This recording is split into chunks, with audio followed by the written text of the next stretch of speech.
आदाब। सहारा news network में आपका खैर मकदम है। आप देख रहे हैं आलमी सहारा। खबरनामा लेकर हाजिर हूं मैं मुईन शादाब। सबसे पहले एक नज़र सुर्खियों पर।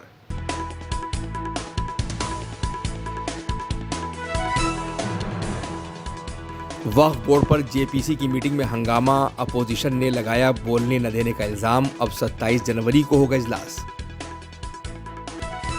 महाराष्ट्र में भंडारा ऑर्डिनेंस फैक्ट्री में धमाका, 8 लोगों की मौत, 7 शदीद जख्मी। अपोजिशन ने मरकजी सरकार को ठहराया जिम्मेदार।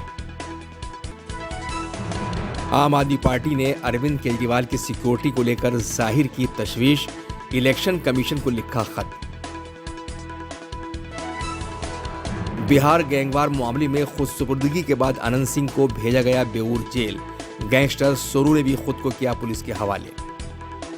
अमेरिका के सदर डोनाल्ड ट्रंप का रूसी सदर व्लादिमीर पुतिन को अल्टीमेटम, कहा यूक्रेन से जंग करें खत्म वरना भारी कीमत चुकाने के लिए रहें तैयार।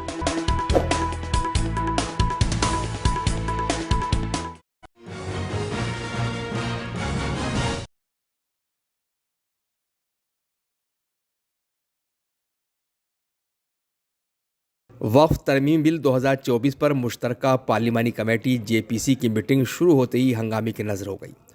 अपोजिशन के अरकान ने दावा किया है कि उन्हें ड्राफ्ट में मुजव्वज़ा तरामीम पर रिसर्च के लिए खातिर ख्वाह वक्त नहीं दिया जा रहा है। कमेटी में कश्मीर के मिल्ली रहनुमा मीर वाइस उमर फारूक की क़यादत वाले वक्त के ख्याल सुने जाने थे। इसी बीच बहस हो गई। इसके बाद टीएमसी के एमपी कल्याण बनर्जी और कांग्रेस के रुकन नसीर हुसैन उठकर बाहर चले गए।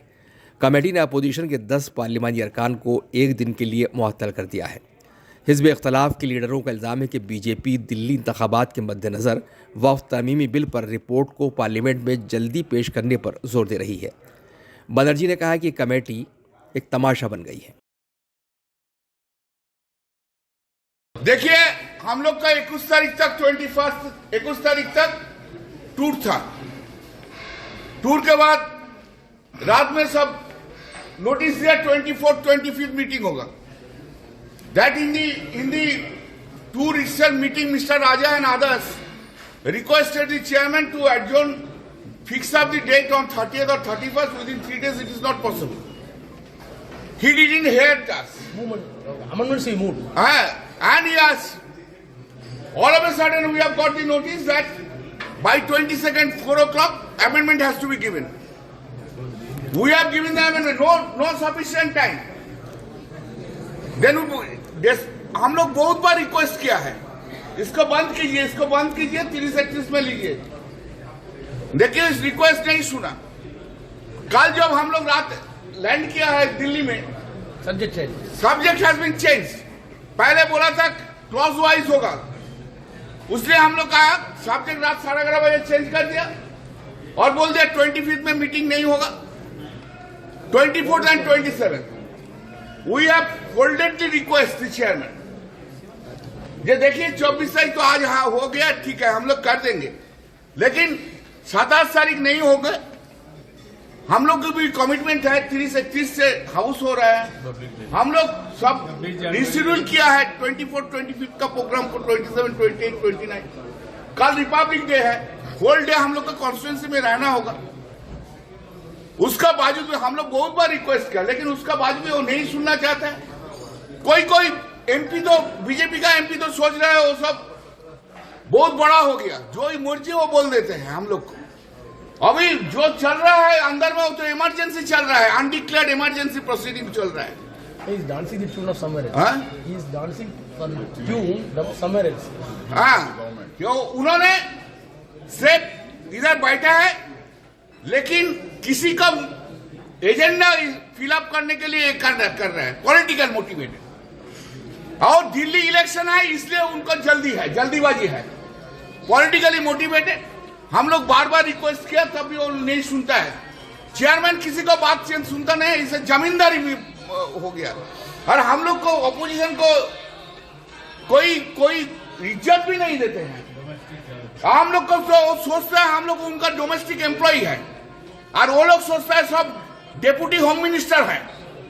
समझे ना? कोई चेयरमैन डेप्यूटी प्राइम मिनिस्टर, ये डेप्यूटी होम मिनिस्टर सब डिफैक्टो ऐसा करके चला रहा है।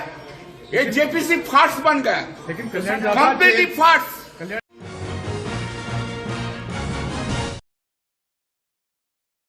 वक्फ बिल पर जेपीसी के इजलास में अपोजिशन के 10 पार्लिमानी अरकान को एक दिन के लिए मुअत्तल करने पर कांग्रेस के एमपी इमरान मसूद ने कहा है कि हमें पहले दिन से लग रहा है कि ये मुल्क भर में वक्फ की इमलाक को हड़पना चाहते हैं। जेपीसी के सदर जगदम्बिका पाल ने मीटिंग के दौरान हुए हंगामे के लिए अपोजिशन को जिम्मेदार ठहराया है।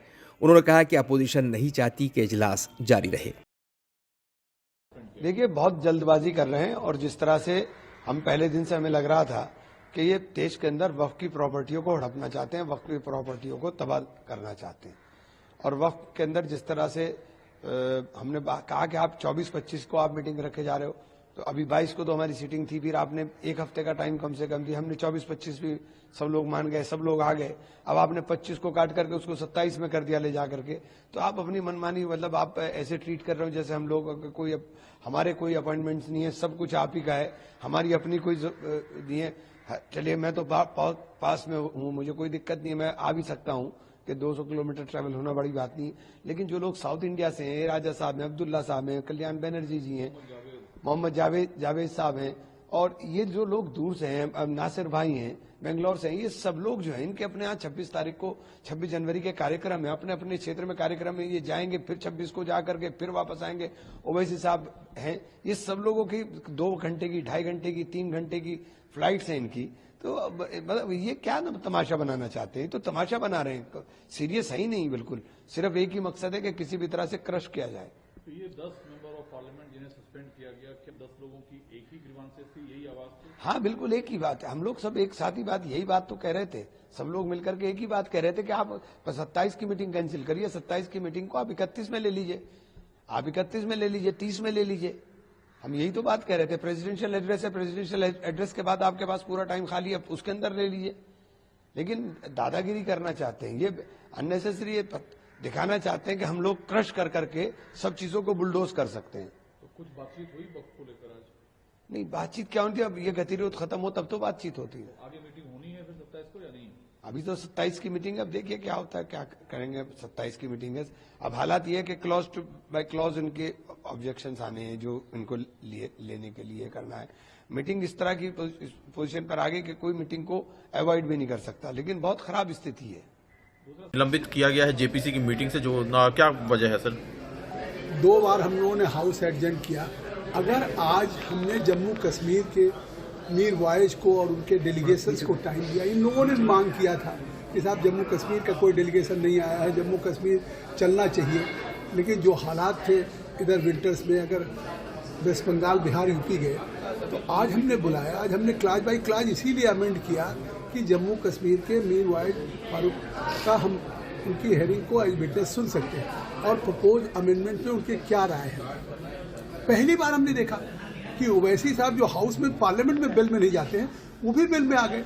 और जिस तरह से कल्याण बनर्जी ने हमको आज मतलब अनपार्लियामेंट्री वर्ड्स यूज किया, गालियां दी, जिस तरह के आरोप लगाए, मुझे लगता है सोच समझ करके मैं उनसे गुजारिश करता रहा, निवेदन करता रहा कि कम से कम जिनको हमने बुलाया उनको सुन लेने दीजिए, उसके बाद डिस्कस कर लेंगे। लेकिन आज वो हंगामा पे आमादा थे। फिर हमने ये भी नहीं कि उनको निशिकांत दुबे जी ने दूसरी बार के बाद प्रस्ताव किया। एक बार हाउस में कोशिश की गई पूरा, इसका फिर हमने एडजर्न किया, फिर दोबारा एडजर्न किया।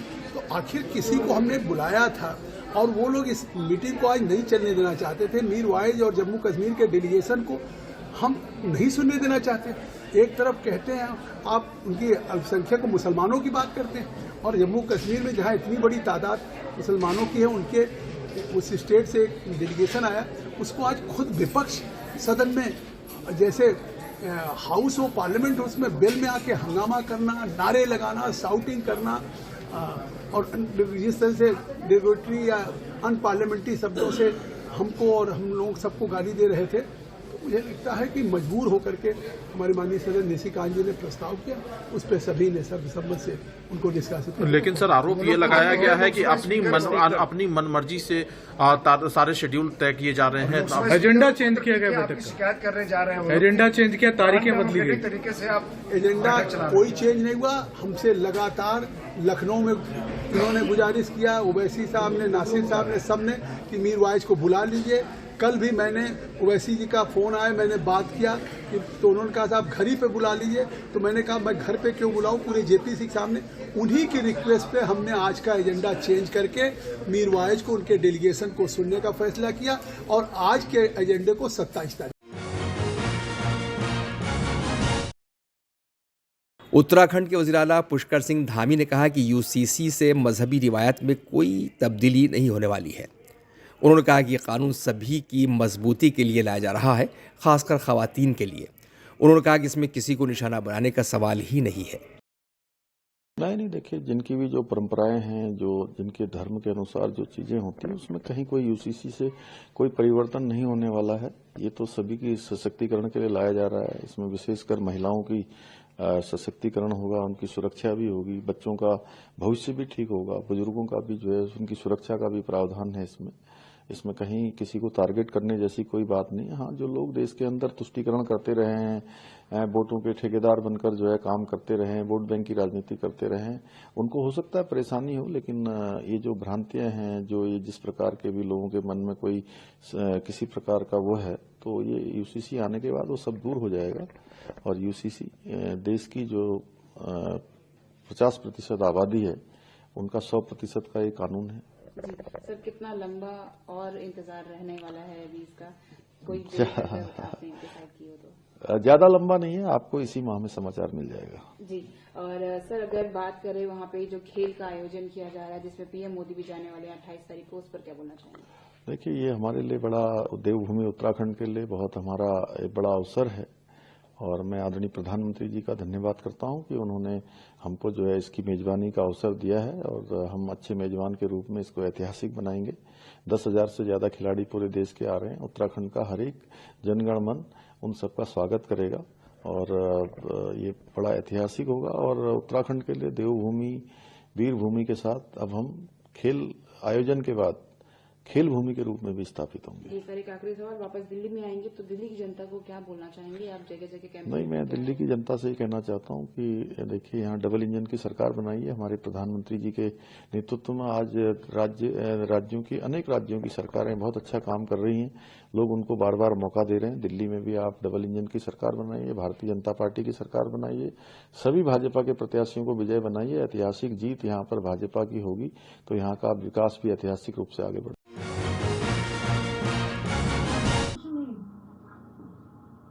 आम आदमी पार्टी ने बीजेपी के इक़्तिदार वाली मरकजी सरकार और दिल्ली पुलिस पर पार्टी के कन्वीनर अरविंद केजरीवाल के कत्ल की साजिश रचने का इल्ज़ाम लगाया है। पार्टी ने इलेक्शन कमीशन को खत लिखकर मुतालबा किया है कि पंजाब पुलिस के जरिए उन्हें दी गई सिक्योरिटी बहाल की जाए, जो वापस ले ली गई है। और इस साजिश में 2 खिलाड़ी हैं।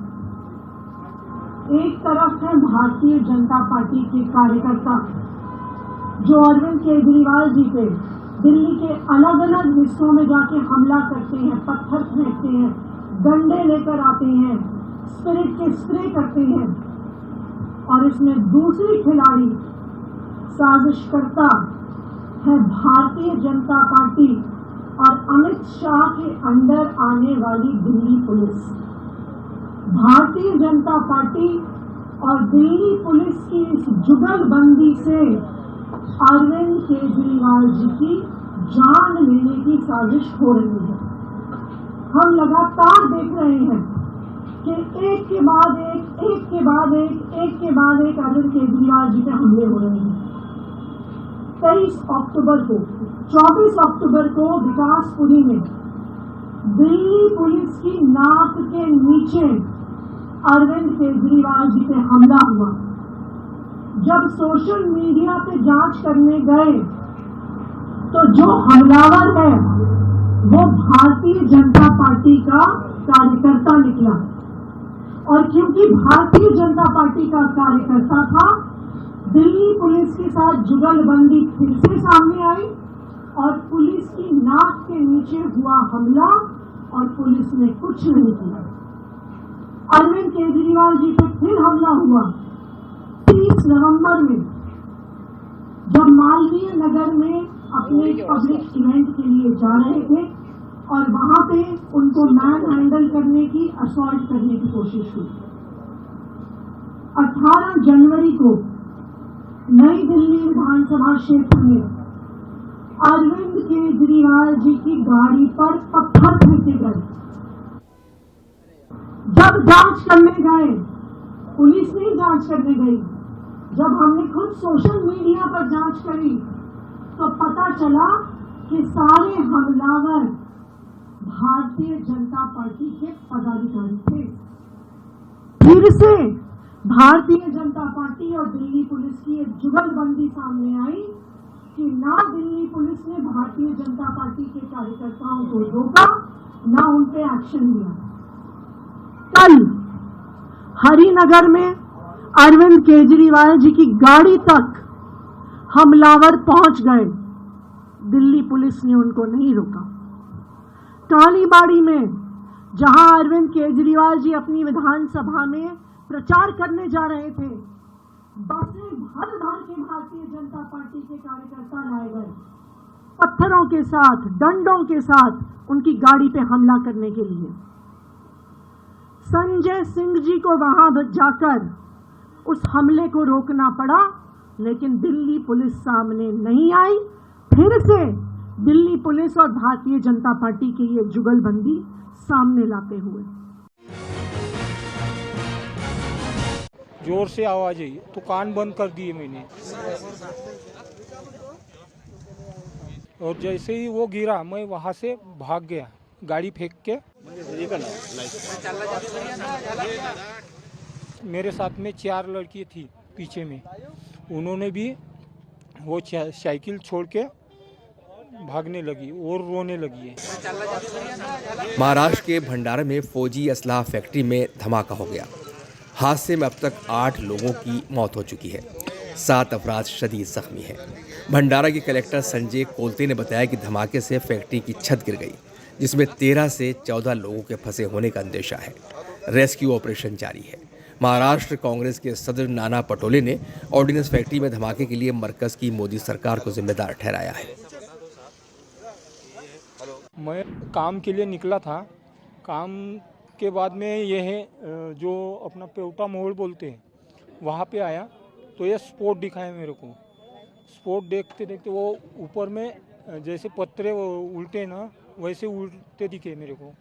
तो एक जो यहाँ था पत्थरा बड़ा वाला वो यहाँ गिरा, और जैसे ही वो गिरा मैं वहाँ से भाग गया गाड़ी फेंक के पीछे चला गया। और मेरे साथ में 4 लड़की थी पीछे में, उन्होंने भी वो साइकिल छोड़ के भागने लगी और रोने लगी है। क्या नज़ारा था आप देख रहे थे? वो देख ही नहीं पाया मैं।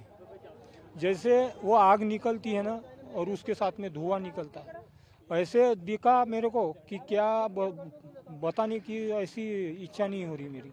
जोर से आवाज आई? जोर से आवाज आई तो कान बंद कर दिए मैंने, और पीछे भागा तो पलटा ही नहीं जल्दी।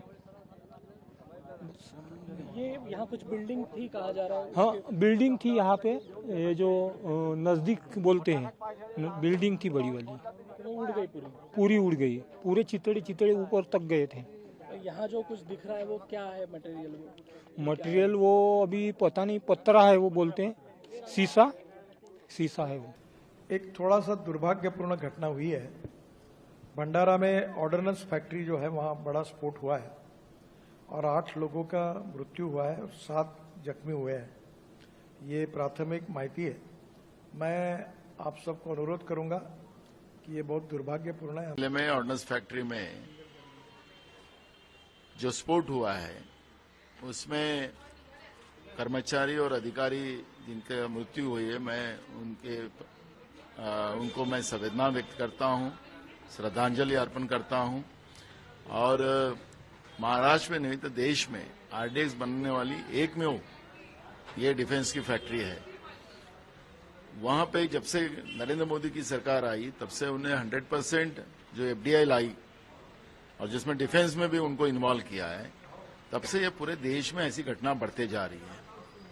आखिरी जो लोग वहां पर डिफेंस ऑर्डिनेंस फैक्ट्री में जो लोगों का मृत्यु हुआ है, कई लोग घायल हुए हैं, उसकी पूरी जवाबदारी नरेंद्र मोदी की सरकार पे जाती है। और आज डिफेंस में भी काम करने वाले कर्मचारी और अधिकारी भी सुरक्षित नहीं है और इसलिए हमारी मांग है कि ये पूरी व्यवस्था की जांच करने के लिए संयुक्त संसदीय समिति की एक टीम बनाई जाए और उसके माध्यम से ये जांच हो, ये मांग हम लोग करते हैं।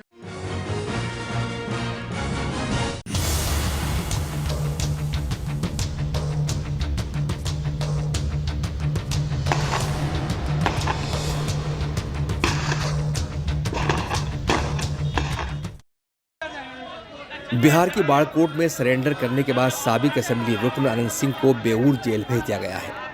अदालत में सरेंडर करने के बाद पुलिस ने उन्हें गिरफ्तार किया था। आपको बता दें कि 22 जनवरी को मोकामा के नौरंगा जलालपुर गांव में अनंत सिंह के हामियों और सोनू मोनू गैंग के बीच फायरिंग हुई थी। इस मामले में पुलिस ने सोनू मोनू गैंग के सोनू को गिरफ्तार कर लिया था। वहीं अनंत सिंह के एक हामी रोशन को भी पुलिस ने गिरफ्तार किया है। अभी 2 लोग गिरफ्तार हुए हैं, सोनू और रोशन की गिरफ्तारी हुई है, आगे भी छापेमारी चल रही है। उनमें भी रेड हुई है, कोई गिरफ्तारी अभी तक उस तरफ से नहीं हुई है, बट हम लोग करेंगे, जल्दी कर लेंगे। गोलीबारी भी हुई है, रात में भी गोलीबारी की सूचना आ रही है वहाँ। ये एसडीपीओ अभी वहीं पर है, गांव में ही है, वो जांच कर रहे हैं, जांच के बाद ही कुछ बयान हम लोग दे पाएंगे। सोनू है और एक रोशन।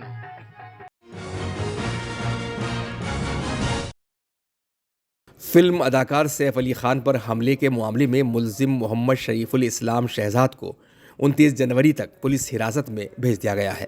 उधर मुलजिम के वकील संदीप शेर खानी ने कहा है कि मुलजिम का चेहरा मेल नहीं खा रहा है। चेहरे की बनावट मुलजिम से बिल्कुल अलग है। Face is not matching, but the face structure is totally different from the present accused. Sir Hindi में जानना चाहेंगे, उनको आज कोर्ट में प्रोड्यूस किया गया, क्या कुछ हुआ कोर्ट में? कोर्ट में आज उसको प्रोड्यूस कर लिया गया है और उनको सारा चीजें बताई गई है कि क्या है क्या नहीं, लेकिन उसके ऊपर प्रोसिक्यूशन ने क्वेरी रेज की है कि उनको वेपन कहाँ से लिया और वो उनके साथीदार कौन है, क्या है, उनके वजह से उनको पुलिस कस्टडी दी। लेकिन ये मुद्दा ऑलरेडी फर्स्ट रिमांड में लिया गया था। Sufficient time has been given to them. उनके पिताजी कह रहे हैं कि फेस मैच नहीं हो रहा है। सबको लाइन से हो क्या है बोल रहे हैं नहीं सर, लेकिन पूरे जो डॉक्यूमेंट्स थे ये बाकी जो भी डॉक्यूमेंट्स है वो बेल के वक्त दिया कोर्ट में। पहली बात तो लास्ट फर्स्ट रिमांड में सेक्शन बढ़ाने की बात की गई थी। 109 जो ऐड करने जा रहे थे, पुलिस ने वो आज ऐड नहीं किया है। बाकी उन्होंने जो इन्वेस्टिगेशन का जो प्रोग्रेस बताया, जो मेरे ख्याल से जो लास्ट टाइम जो रीजन लिए है वही सेम रीजन आज ही लिए गए हैं। ऑलरेडी उन्होंने जो वेपन है वो रिकवर कर लिया गया है और उनके जो क्लोथ्स है वो भी रिकवर कर लिए गए और जो फॉरेंसिक को जो भेजना चाहिए था उनको, उन्होंने वो सारी चीजें सेंड कर दी है। लेकिन जो इन्वेस्टिगेशन के पॉइंट ऑफ व्यू से जो पुलिस कस्टडी मिलनी चाहिए थी, आज कोई सफिशिएंट रीजन नहीं था पुलिस कस्टडी मिलने के लिए, क्योंकि ऑलरेडी मैंने एक पॉइंट रेज किया है कि वेपन रिकवर एक्यूज की presence is not required because if custody is when required when the accused need to be shown something, but already the investigation has been done by the police officer. Just because of the hype, the matter is so hype, it has been taken into the consideration by the court and it has given the 5 days police custody.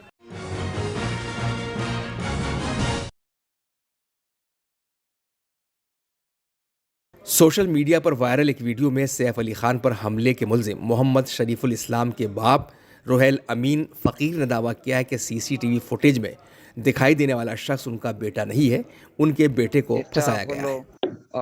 ওই যে রবিবারে না কোন সময় আটক হয়েছে তার কিছু সময় পরই হয়তো নাকি ওই ফেসবুক এবং টিভি সংবাদে দেখতে পেলাম। এখন এই যে ঘটনা ঘটেছে তার চেহারার সাথে ভিডিও ফুটেজে যে সিসি ক্যামেরায় যে ছবি, সে যে ছেলে যার ওই ভিডিও ফুটেজে যার ছবি, সেই ছবি একদম এই চোখের নিচ পর্যন্ত। কিন্তু আমার ছেলে এইরকম চুল বড় রাখে না, সে চুল এই পাশ ছোট করে করে সে উপরে চুল দেয়। बॉर्डर फेंसिंग को लेके हमारे और बांग्लादेश के बीच वजारत खारजा के तर्जुमान रणधीर सिंह जायसवाल ने कहा कि हिंदुस्तान और बांग्लादेश के बीच सरहद पर बाड़ लगाने के लिए कई समझौते हुए हैं ताकि मुजरिमाना वारदातों को रोका जा सके। उन्होंने कहा कि समझौते लागू करने के लिए दोनों मुल्कों को आगे बढ़ना चाहिए। हमारे और बांग्लादेश के बीच में समझौते हुए हैं। बॉर्डर फेंसिंग इसलिए ज़रूरी है ताकि वहाँ पर जो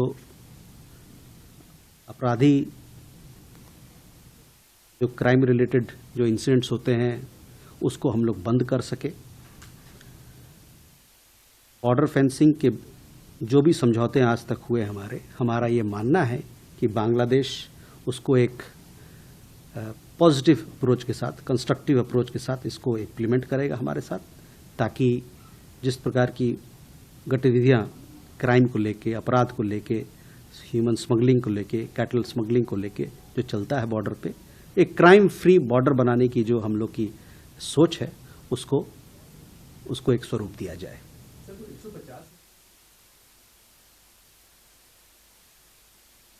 ठीक है, लेकिन जो भी गतिविधि चल रही है फेंसिंग की वहाँ पर, वो दोनों देशों के बीच में जो समझौता हुआ है उसके मार्फत हो रही है। तो हम लोग का ये कहना है कि जो समझौता हुआ है उसको इम्प्लीमेंट करने के लिए दोनों देशों को साथ मिलकर और एक कंस्ट्रक्टिव तरीके से, अप्रोच से आगे बढ़ना चाहिए।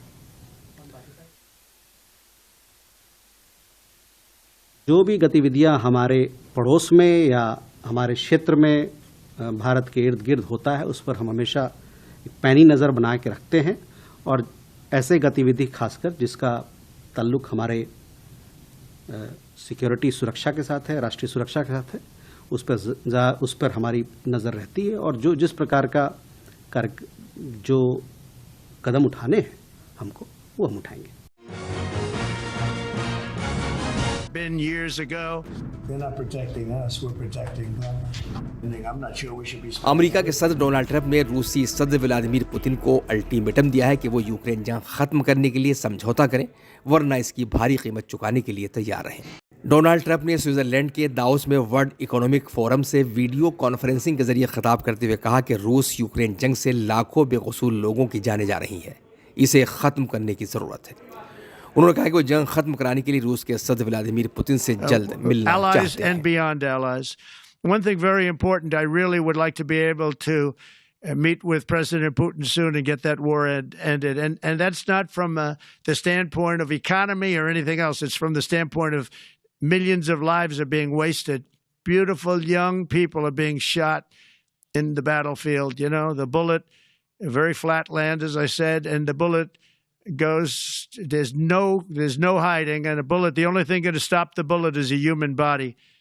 And you have to see, I've seen pictures of what's taken place. It's a carnage, and we really have to stop that war. That war is horrible.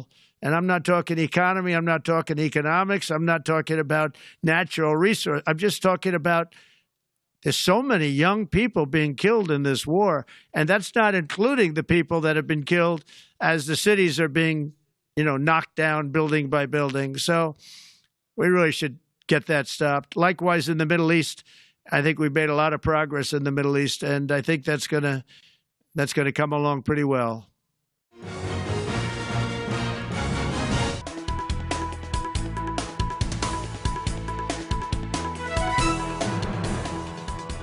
Waqf board पर JPC की meeting में हंगामा, opposition ने लगाया बोलने न देने का इल्जाम। अब 27 जनवरी को होगा इजलास। महाराष्ट्र में भंडारा ऑर्डिनेंस फैक्ट्री में धमाका, 8 लोगों की मौत, 7 शदीद जख्मी। अपोजिशन ने मरकजी सरकार को ठहराया जिम्मेदार। आम आदमी पार्टी ने अरविंद केजरीवाल की सिक्योरिटी को लेकर जाहिर की तशवीश, इलेक्शन कमीशन को लिखा खत। बिहार गैंगवार मामले में खुदसुपुर्दगी के बाद अनंत सिंह को भेजा गया बेऊर जेल। गैंगस्टर सोरू ने भी खुद को किया पुलिस के हवाले। अमेरिका के सदर डोनाल्ड ट्रंप का रूसी सदर व्लादिमीर पुतिन को अल्टीमेटम, कहा यूक्रेन से जंग करें खत्म, वरना भारी कीमत चुकाने के लिए रहें तैयार।